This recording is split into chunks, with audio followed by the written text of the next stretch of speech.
दुनिया को देख करके आप सब कुछ कर रहे हैं। दूसरी बात, क्या शरीर पर सौंदर्य प्रसाधन की आवश्यकता होती दुनिया में आप अकेले होते तो?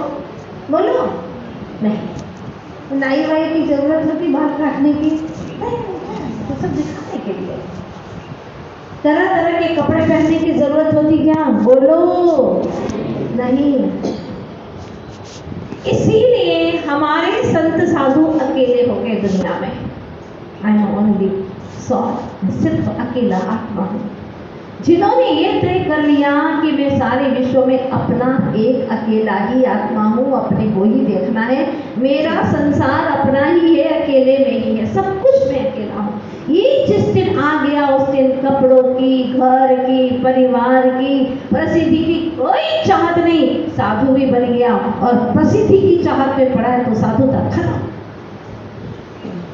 क्यों चाह रहा? किसके लिए चाह रहा? क्योंकि जब भी ख्याति मिलेगी औरों की वजह से मिलेगी, प्रसिद्धि मिलेगी औरों की वजह से मिलेगी, और है तेरी नजरों में तो तेरे संसार का अभी छोर नहीं आया है। बात समझ में आ रही है ना? अगर तेरी नजर में और है तो तेरे संसार का अभी छोर आया नहीं है, अभी अर्थ पुद्गल परावर्तन शेष रहा नहीं है, अभी तेरा अनंत संसार है। इसीलिए जब भी बोले चत्तारे शरणम और बच्चामी, प्रभु चार ही शरण है और कोई शरण नहीं। देख लिया मैंने। अभी तक ढूंढ रहा था कि कोई मुझे सहारा मिल जाए, और सहारा थोड़ा सा मिल जाता तो उसको सारा मान लेता है।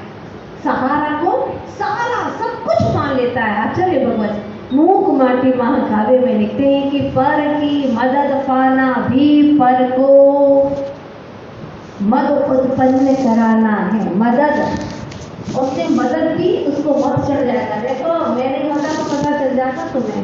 देखो मैं था और तुम्हें मदद दे दी जो आज तुम यहाँ तक पहुँच गए, वरना क्या करते तुम? पर की मदद भी मद को ही देने वाली है। सावधान चेतन।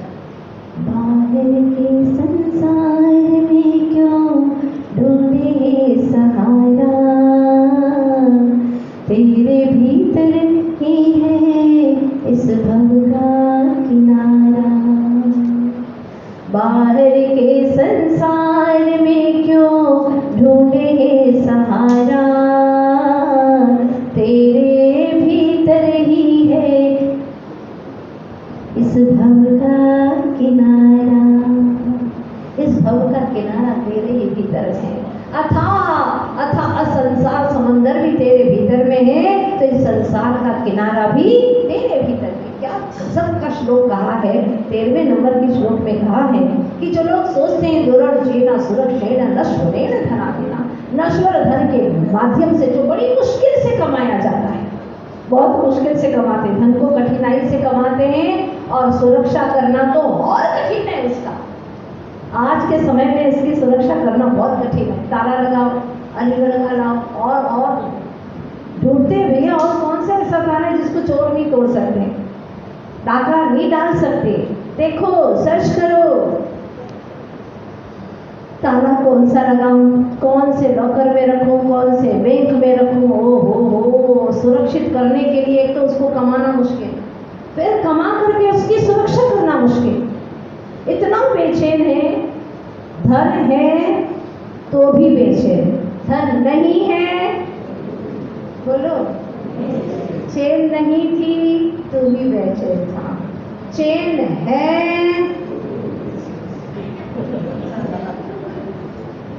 आ रहा था रास्ते से सवेरे 5 बजे, अचानक 4-5 लड़के आ गए, मन चले।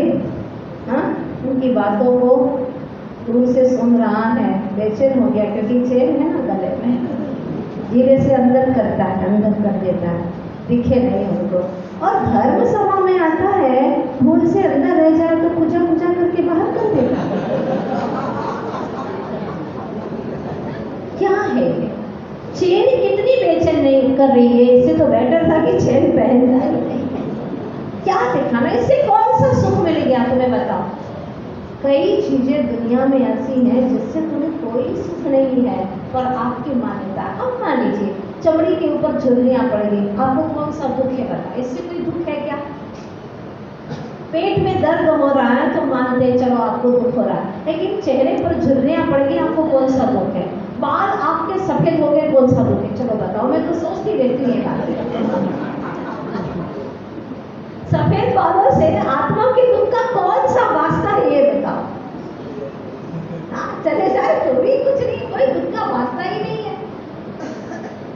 लेकिन फिर भी इस जीव की मान्यता है, देखो तो सही, बाल कम हो रहे हैं, देखो मोबाइल में देखो क्या चीज आ रही है आजकल, हाँ, केवकार्पिन तेल और वो ब्राह्मी का आजकल आने लगा है। देखो भैया सर्च करो जल्दी से, जिससे बाल उग जाए। तेरे कर्म जैसे उसके अनुसार ही शरीर की रचना होगी, ध्यान रखना। हाँ, लोग चाहे कितना ही प्रयास करें, गंजा हो गया है बाल नहीं आएंगे, कितना ही पुरुषार्थ करें, इतना तेल लगाया, इतना तेल लगाया, 8-10 बाल से वो भी साफ हो गए। क्यों? कर्म की दशा के अनुसार ही 9 कर्म साथ देते हैं। देख लेना इस चीज को, जे कर्म के अनुसार ही 9 कर्म साथ देते हैं। तो धन है तो भी बेचे, नहीं है तो भी बेचे। कमाना कठिन, उसकी सुरक्षा करना और कठिन। पूछो उससे जिसके पास में धन है, जाकर के जरा प्रेम से पूछो तो सही, ये आप तो बहुत सुखी होंगे है ना, लेकिन मेरी सोच तो यही कि जो धन वाला बड़ा सुखी है, दिखते तो बहुत अच्छे हो, भैया ऊपर से ठीक ठाक है, भीतर से बड़े बात। क्यों? जितना बड़ा सुख दिख रहा है ना, उतना बड़ा दुख भी है। जब चोर आएंगे तो सामान्य चोरी नहीं करेंगे, बड़ी अच्छी खासी चोरी करेंगे, क्योंकि धन है ना। मैंने एक दिन आपसे कहा था कि एक साइकिल का पहिया बड़ा है तो दूसरा पहिया भी बड़ा होगा, छोटा नहीं होगा। सुख बड़ा है तो दुख भी नियम से बड़ा होगा। दूर के ढोल सुहावने कहावत है। दूर से लगता है कि इसके पास में धन है, अरे धन है तो अंबानी, आपने सुना था ना, ऊपर से नीचे गिर करके कौन मर गया था बताओ? किसी के परिवार में जो इस विश्व का नंबर 1 का इंसान था, धनाढ्य इंसान, कौन था ऊपर से नीचे गिर गया था? याद है तुम लोगों को? नहीं याद है? बिल गेट्स से जाकर के पूछ लेना कि तुम कितने सुखी हो। अंबानी से जाकर के पूछ लेना, पहले टाटा बिरला का भी नाम आता था, धीरे धीरे वो पीछे होते जा रहे और लोग आगे आगे आते जा रहे हैं। जितने जितने धनाढ्य हैं उतने उतने उनके मन में भी आतंक भरे पड़े हैं। निश्चित है चैन की नींद नहीं सो पाते। घर में अगर एक चूहा कहीं से आ जा फुदक जाए तो उनकी रात की नींदें हराम हो जाती है। डल्लभ के गद्दों पर सो करके भी उनको चैन नहीं होती है।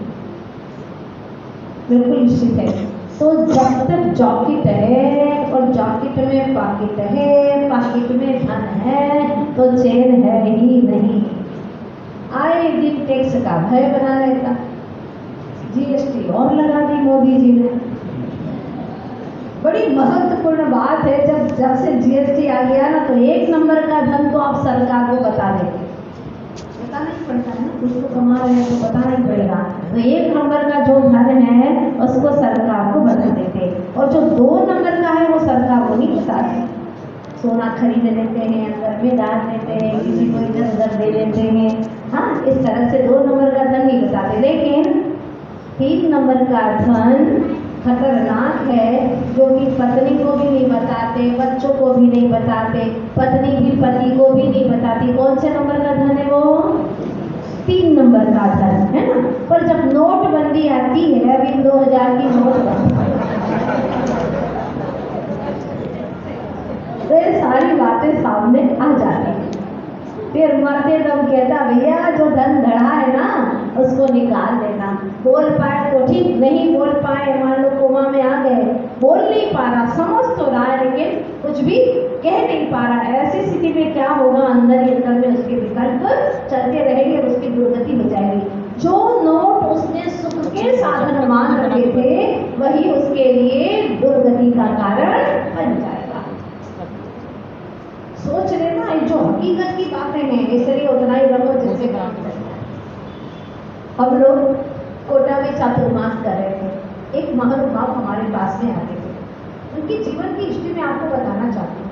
उस व्यक्ति के घर में संतान थी, 2-3 संतान थी, पर उसका नियम था रोज नित्य प्रति अपने हाथ से द्रव्य धो करके अच्छी बड़ी थाली सजा करके और वह मंदिर में लेकर के आते थे, झांझर बजीरा बजाते हुए, भगवान की भक्ति करते हुए। थोड़ा दूर था मकान, लगभग 300-400 मीटर था, वहां से भगवान की भक्ति करते हुए आते और आकर के 3 से 4 घंटे नियमित भगवान की पूजा, आत्मानुभूति का प्रयास, भगवान के सामने बैठ करके आत्मचिंतन, शास्त्र स्वाध्याय, ये सब करके चले जाके घर में जा करके लगभग 12 बजे तक इनका भोजन तैयार हो जाता। चिंतन वगैरह करते, समय का टाइम डाल करके फिर भोजन करते, एक बार भोजन करना, इसके बाद में 4 घंटे के लिए व्यवसाय करना, शाम को वापिस लौटना, लौट करके फिर प्रभु की भक्ति और ध्यान में आरती में लग जाना, फिर आत्म तत्व का चिंतन करना, क्योंकि सारी दुनिया का धन एक तरफ है और आत्म तत्व का अनुभव एक तरफ है। ऐसे आनंद में झूम जाते। उनसे पूछा लोगों ने कि आप ज़्यादा क्यों नहीं कमाते? उन्होंने कहा मेरा और मेरे परिवार का पालन पोषण बहुत अच्छे से हो रहा है, सब घर में संस्कार अच्छे पड़ रहे हैं, मैं ज़्यादा कमा करके क्या करूँ? 2 व्हीलर ले लो ना, क्यों नहीं लेते? साइकिल पर क्यों धंधा करते? उसने कहा कि ज़्यादा हिंसा करने का मतलब ही क्या है? जब मेरा साइकिल से काम चल जाता है तो फिर मैं 2 व्हीलर लेकर के क्यों व्यर्थ में जीवों की हिंसा करूँ? कर्म तो मुझे भी भोगने पड़ेंगे ना। बच्चों के लिए मैं सब करूँ और कर्म तो मुझे भोगने पड़ेंगे, इसकी जरूरत नहीं है मुझे, काम चल जाता है। 4 जोड़ी कपड़ों का प्रमाण था। इतनी सादगी उस व्यक्ति के जीवन में। और महत्वपूर्ण बात, हर वर्ष पूरे परिवार को बुला करके नियम से सिद्ध चक्र महामंडल विधान कराते थे। हर साल 200-250 लोगों को बिठाते थे उस विधान में।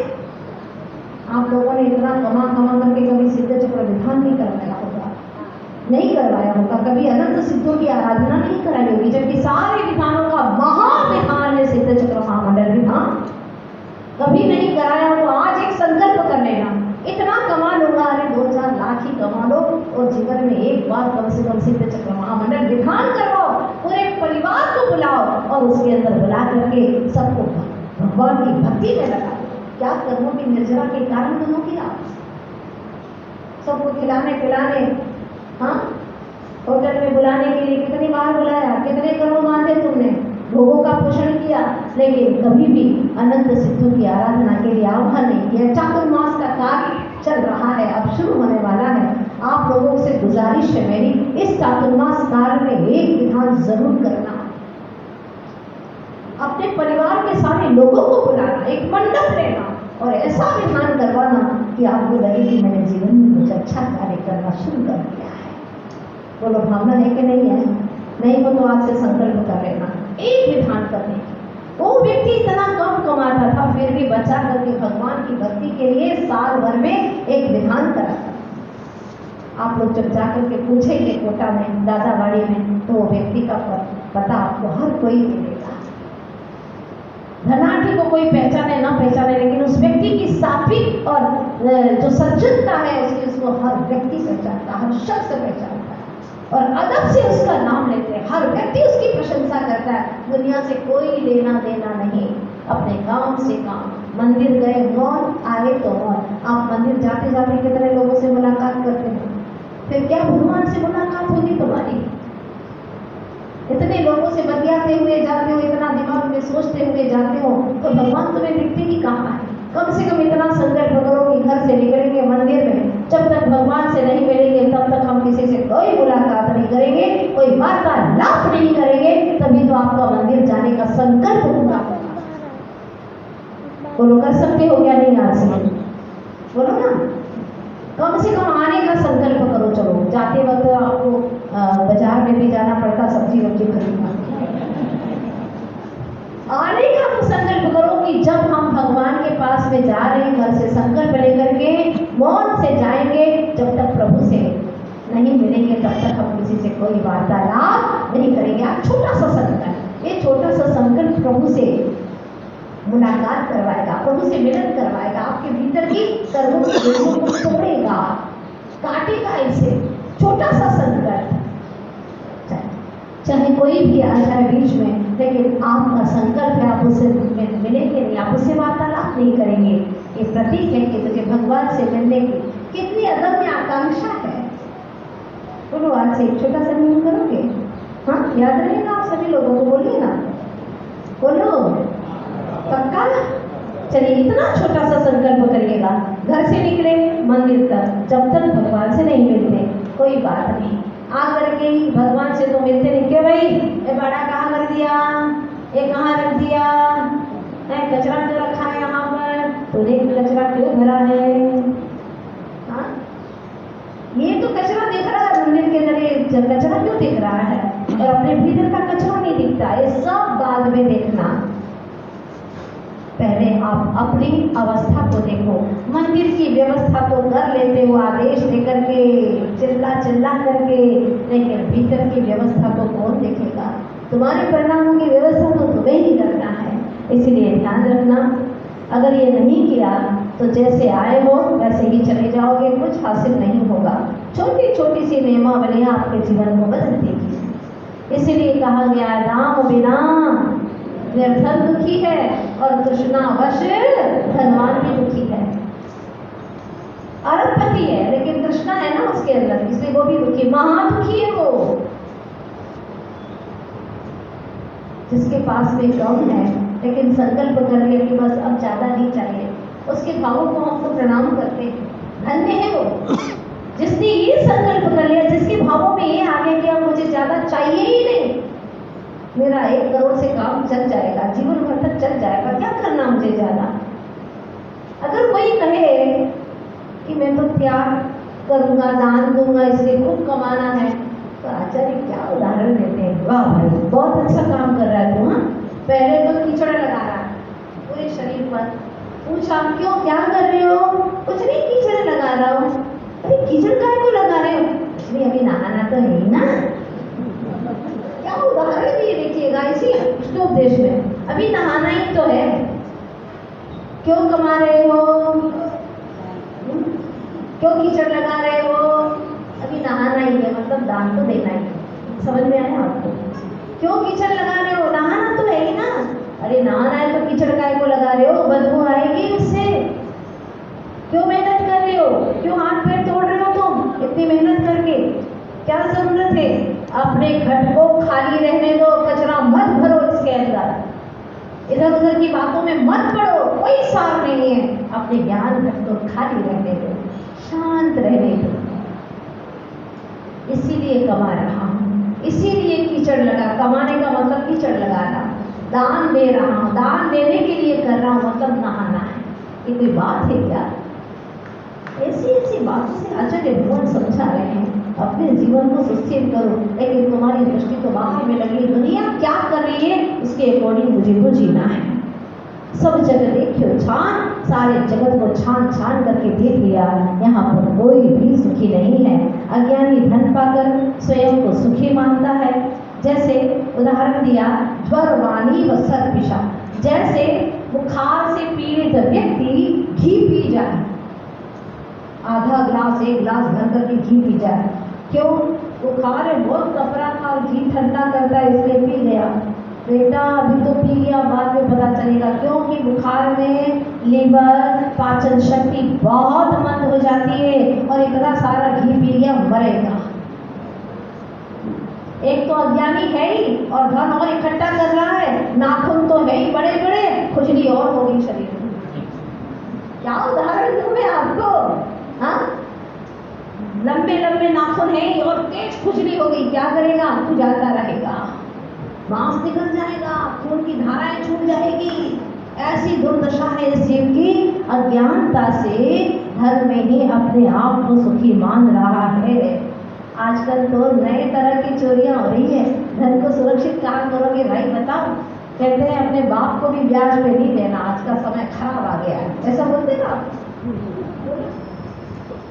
बाप बड़ा ना भैया, जग में सबसे बड़ा।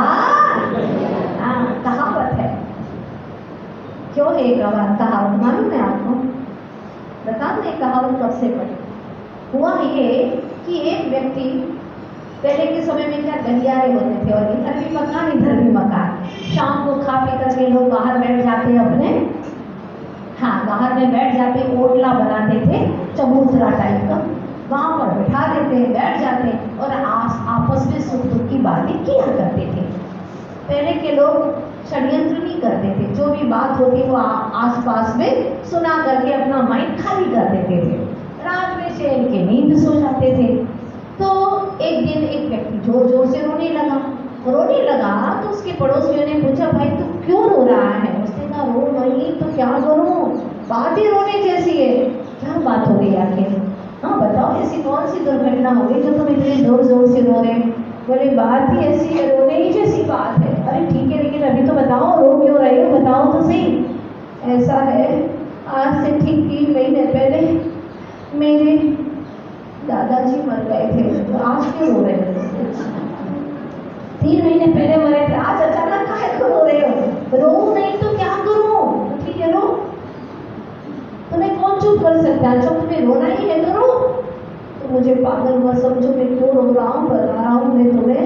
मेरे दादा मर गए 3 महीने पहले, बिल्कुल आज की ही तारीख में, आज 2 तारीख है ना, बिल्कुल 3 महीने पहले की 2 तारीख में मेरे, आज 3 के 2 तारीख है, हाँ मेरे दादाजी मर गए। बेचारे इतने अच्छे थे, इतने अच्छे थे। अच्छा फिर जोर से रोने लगा, अब तो चुप हो जाओ, चले गए ना वो, बहुत अच्छे थे बेचारे, उन्होंने मेरे नाम पर पूरा 1 करोड़ रुपया दिया था। जोर से रोने लगा। फिर क्या हुआ? फिर बिल्कुल यही 2 तारीख आई महीने की, मेरे बेचारे ताऊ मर गए। ताऊ मर गए मेरे, बहुत अच्छे, मेरे कलेजे जैसे थे, मेरा तो कलेजा ही निकल गया। क्यों? जिंदा कैसे हो फिर तुम? क्या बताऊं, बहुत बेहद प्यार करते थे मुझसे। उन्होंने मालूम है 80 लाख उनकी पूरी जिंदगी की कमाई का धन मेरे नाम से किया, मेरे नाम से, मुझे बहुत चाहते थे। मेरे ताऊ बेचारे मर गए। फिर जोर से रोने लगा। पड़ोसियों ने कहा, भैया तो चुप हो जा, वही कहानी पूरी। बोले नहीं अभी कहाँ हुई है। फिर 1 महीना बीता और वही 2 तारीख को वही समय आया। मालूम क्या बताना चाहते हैं?